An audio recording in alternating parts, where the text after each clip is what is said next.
Recently সব জায়গাতেই আইস therapy বা শক থেরাপি অনেক জনপ্রিয়।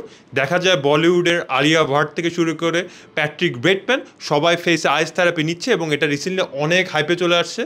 আমার মতে কি আইস থেরাপি আসলেই ভালো? আমি রিসার্চ করে কি জানতে পেরেছি, এটা কি ভালো নাকি কমপ্লিট বিএস? আমি বলি 5টা benefit about ice therapy. Number 1, it reduces puffiness and swelling. এই থেরাপিতে চোখের নিচের পাফিনেস এবং চিক্সে পাফিনেস কমানোর জন্য এই থেরাপিটা সাধারণত ইউজ করা হয়। এবং অনেকের আবার লং জার্নিতে বা ফ্লাইটের পরে স্কিন পাফি হতে পারে, তখন লাইক আইস থেরাপি এটা ব্যবহার করে পাফিনেস এবং রেডনেস কমানোর জন্য।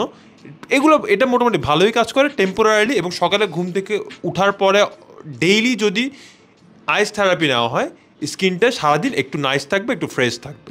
সুজ দ্য ইনফ্লেমেশন, এটা ইনফ্লেমেশন কমাতে সাহায্য করে। অর্থাৎ আপনার ফেসে যদি অ্যাকনি থাকে বা রেডনেস থাকে বা সানবার্ন থাকে, এটা এই জিনিসগুলো একটু মিনিমাইজ করতে সাহায্য করে। নাম্বার 3, মোস্ট ইম্পর্টেন্টলি আমার যেটা মনে হয়, ইট ইমপ্রুভস ব্লাড সার্কুলেশন। আমরা জানি কোল্ড বা ঠান্ডা আমাদের শরীরের ভেন্সগুলো সংকুচিত করে ফেলে বা স্কিনের নিচের ভেন্সগুলো সংকুচিত করে ফেলে, এবং যা ব্লাড সার্কুলেশনে বাধা দেয়।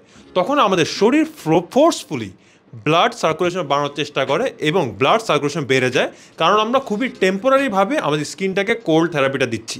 যার ফলে কী হয়, আমাদের ব্লাডের সাথে সাথে নিউট্রিয়েন্টসগুলো আমাদের স্কিনে ভালোভাবে পৌঁছায়, বেশি বেশি অক্সিজেন ডেলিভারি হয়, বেশি নিউট্রিশন পৌঁছায়, যা স্কিনকে একটু বেটার দেখাতে সাহায্য করে temporarily. Number 4, it titans the poor.